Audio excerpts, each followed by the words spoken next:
Brent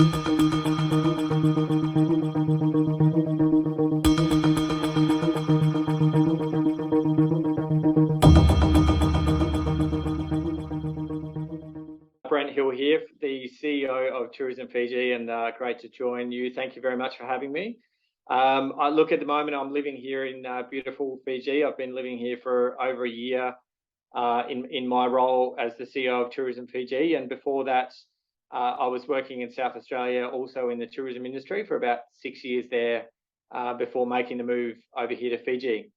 Obviously, when I came over, it was in the middle of a pandemic, so quite a difficult time. But together with our industry partners and the government, we opened up our borders on December 1. And the good news is that our recovery is very much well on track and tracking well ahead of forecast. So at this stage, we're doing really, really well and looking forward to the future with some optimism, which was something we couldn't say for a while there. So yeah, very pleased to be joining with you.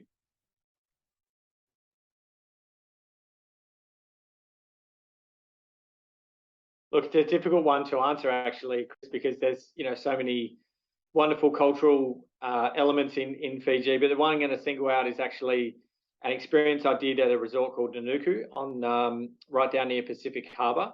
And what we did was we first of all were taught how to make fire, which was quite amazing. So literally using sticks and some brush. And then we sort of carried our fire down to the beach, made a fire. We were then taught how to find a coconut that had been on the ground, gone a little brown. Taught how to crack open the coconut, then husk the coconut, get the water out. I'd never known how to do that before, so that was quite an experience.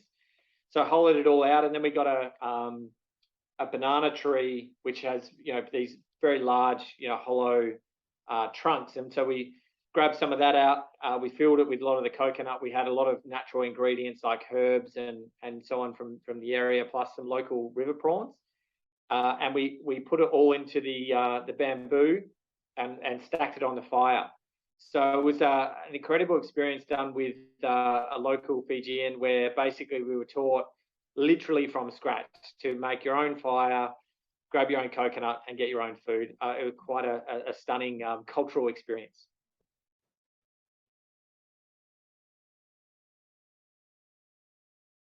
Yeah, I think that Fiji is a really special place when it comes to culture and heritage, mainly because we have a living culture of both the indigenous Itoke Fijians and then the Fijians of Indian descent who make up around 50% each of the country. So we have this amazing multicultural melting pot that makes up our country. And what I think that has only done is just enhanced what is here in Fiji. So I think from that perspective, when people come here, they'll experience language, they'll experience dress, music, sounds, language, all of those things that you expect from culture in a very real and vibrant way. And Fijians are very keen to keep that culture alive. So things like dancing and music and so on. So Fiji is very unique, very special, and a place that I would encourage everybody who has that cultural heritage interest to come and visit.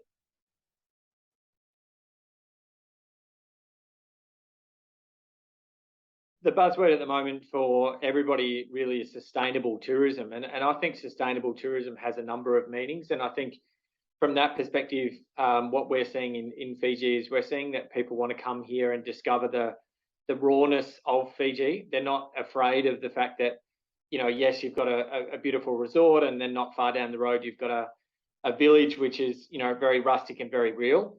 And because the Fijians are so welcoming and will welcome you into those places, with the right protocols, of course, it's a really easy way to experience culture up close and personal. So I think in that sense, tourists are really looking for that authentic experience of different ways that people live. And I think you very much get that in Fiji. And I think that's what people are looking for. They're looking for things that are different to how they live life.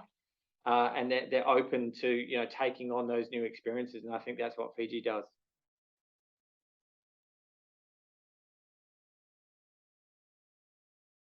Yeah, I think it does, and I think this is a really important piece of why culture and heritage is so important.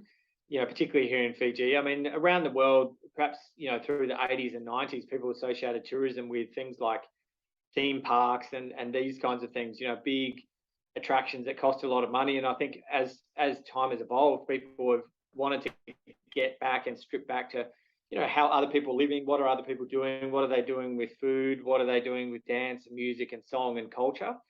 So the beautiful thing, I think, is that, here in Fiji, it's not going to cost a lot of money and effort. It's really just honing people towards the tourist to sort of say, well, the things that you do in your village, the things that you do in your area, a tourist is really interested. This is how to do it.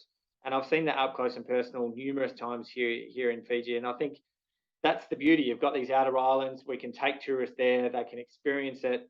And it's not a dramatic difference from what people are doing in their day-to-day lives, but it means that money can flow through directly into those communities, and that's a really good thing. So I think the benefits are unbelievably enormous.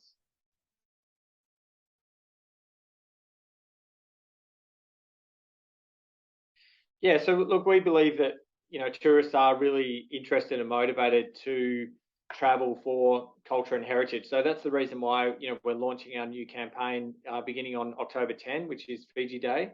The name of that campaign is Where Happiness Comes Naturally. And it's an ad, made essentially by Fijian people for tourists, but just to show Fijian life. And so what we've done is really been observational. We've taken the camera out to, to villages, to all parts of Fiji, as well as obviously tourism experiences, just to, show tourists what Fiji is all about from the ground up. And I think, from that perspective, all the research indicates that this is what people want to see. They, of course, want their luxury. They want to stay in their resort, which is great, but they really want to experience and touch and feel and learn about a place. And that's what this campaign is all about. So we're really excited to launch that campaign, and we think that will really hit that spot of people who are looking for that cultural and heritage type tourism trip.